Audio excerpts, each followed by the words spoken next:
자, 화요일장 끝나고 애프터장에서 또 반도체들이 추가적으로 빠지고 있습니다. 마이크론이 2.5%, 샌디스크가 2.3% 떨어졌는데 우선 새로운 뉴스로는 미국이 이란 공습을 했다라는 소식이 있습니다. 화면을 보시면 이란이 미국, 카타르 그리고 사우디아라비아 유조선을 공격했다라고 하는데 그래서 미국이 이란의 공격에 대한 응징으로 80개가 넘는 목표물을 겨냥한 공습을 감행했다는 소식이 있습니다. 따라서 유가가 상승하면서 시장이 하락을 했는데 오늘 나스닥을 보면 2개월 정도 지켜주던 자리까지 내려왔습니다. 굉장히 중요한 자리까지 떨어졌는데 반도체들 매도세로 하락이 촉발되었지만 그래도 매물대는 지켜주는 중입니다. 오늘 나스닥이 2% 가까이 떨어졌었는데 지금 이 주요 매물대 5월 초 레벨까지 떨어졌습니다. 지금 여기 이 위치까지 떨어졌죠. 만약에 이 매물대를 못 지킨다면 이제 상승 추세에서 이제 조정장으로 가는 분위기까지 갈 수도 있습니다.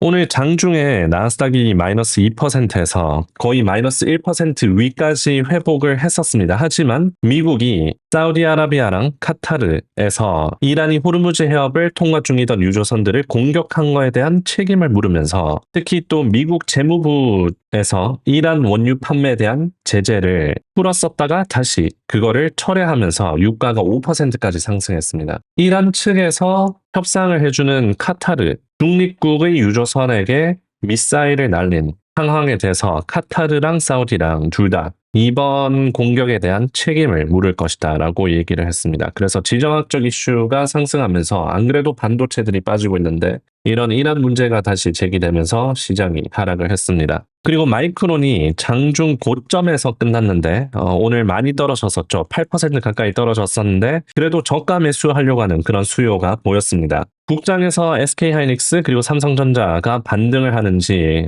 미장에 영향을 주기 때문에 국장도 주시할 필요가 있는데요. 지금 SK하이닉스랑 삼성전자 보면 하단을 찍고 반등을 하고 있습니다. 제가 멤버십 텔레그램 방에서 계속 알려드리고 있지만 이번 SK하이닉스가 200달러 주요 매물대를 찍고 반등하고 있고 삼성전자도 정확하게 주요 매물대 27만 5천 원을 찍고 반등을 했습니다. 그래서 멤버분들이 참고를 하면서 매수하신 분들 있고요. 이번에 반도체 종말 그리고 악재성 보도들이 굉장히 많은데 이번 이 레벨까지 떨어져 준 거는 자주 있을 만한 기회가 아닐지도 모릅니다. 왜냐면 차트를 좀 더 자세하게 보면 삼성전자 같은 경우 27만 5천 뚫리면 18만까지 열려있기 때문에 웬만하면 여기 이 레벨을 지켜줘야 되는 자리입니다. 지금 삼성전자가 상방 추세에서 벗어나서 이제 여기 하단까지 찍은 상태이죠. 그 다음 레벨까지는 18만입니다. 그래서 이런 공포감에 매도가 촉발되는 거고 이제 주요 매물대를 찍고 좀 반등을 시도하고 있습니다. 오늘 주요 헤드라인 중에서 엑시오스 역시나 바라그 아비드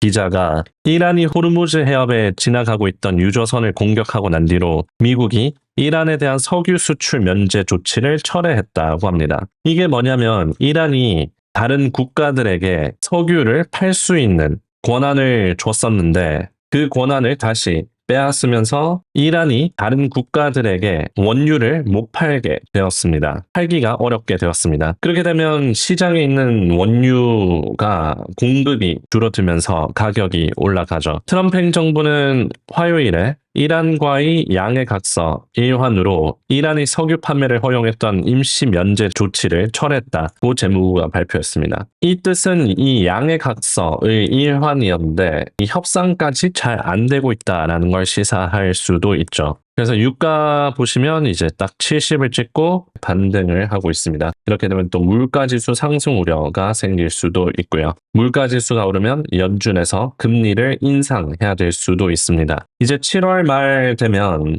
또 FOMC가 있습니다. 금리 결정이 있을 건데요. 만약에 유가가 또 90달러 뭐 이런 식으로 올라가서 물가지수 상승을 촉발시킨다면 이번 달에 금리 인상해야 될 수도 있습니다. 현재 금리 인상 가능성은 한 20-30% 정도에서 머무르고 있습니다. 일주일간 반도체 섹터들 그리고 AI 섹터들이 굉장히 많이 빠졌습니다. 보시다시피 마이크론이 18%, 인텔 16%, 마벨 17%, 어플라이드 매트리얼즈, 램리스 리서치, 장비 설비들 모두 20% 이상 빠졌고 샌디스크, 웨스턴 디지털스, 시게이트 등 하드웨어, 메모리 쪽으로도 크게 하락을 했습니다. 다만 펠란티어 16% 상승했고 애플 10%, 빅테크들과 소프트웨어들이 좀 반등을 하는 모습을 보였죠. 어도비, 세일즈포스, 서비스나우도 7% 가까이 상승했습니다. 이번 주까지 월가는 휴가 가는 주간입니다. 이제 수요일부터 주니어 레벨급들이 이제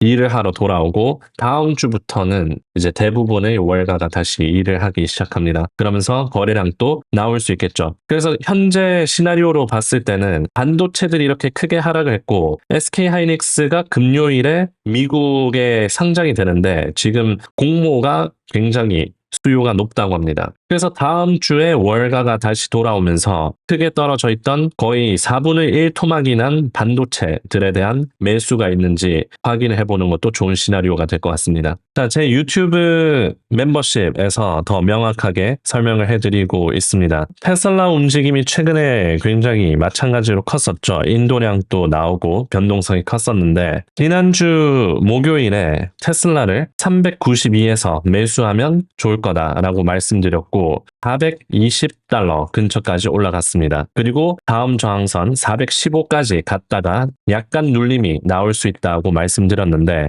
지금 테슬라 가격이 415달러에서 402까지 떨어져 있죠. 그래서 그 다음 지지, 매물대는 어딘지, 어디까지 떨어질 수 있는지 이런 움직임을 포착해드리고 있습니다. 한 달에 25달러니까요. 한번 구독을 해보시고 시장을 움직이는 뉴스 그리고 개별 종목들의 흐름을 파악하시는데 도움을 드리고 있습니다. 최근에는 아까 전에 말씀드린 대로 삼성전자 그리고 SK하이닉스 움직임 포착해드리고 있고요. 고정 댓글이나 유튜브 멤버십 가입하시면 텔레그램 방 들어오는 방법이 있으니까 한번 참고해 주시고요. 이번 주는 거시경제 움직임이 많지는 않습니다. 내일은 FOMC 회의록을 봐야 되고 이제 다가오는 SK하이닉스의 미국 상장 그리고 다음 주 월가가 휴일을 마치고 돌아오면서 섹터 로테이션, 섹터 순환이 있었던 흐름이 이제 다시 반도체 쪽으로 옮겨가는지 확인을 해보시면 될 것 같습니다.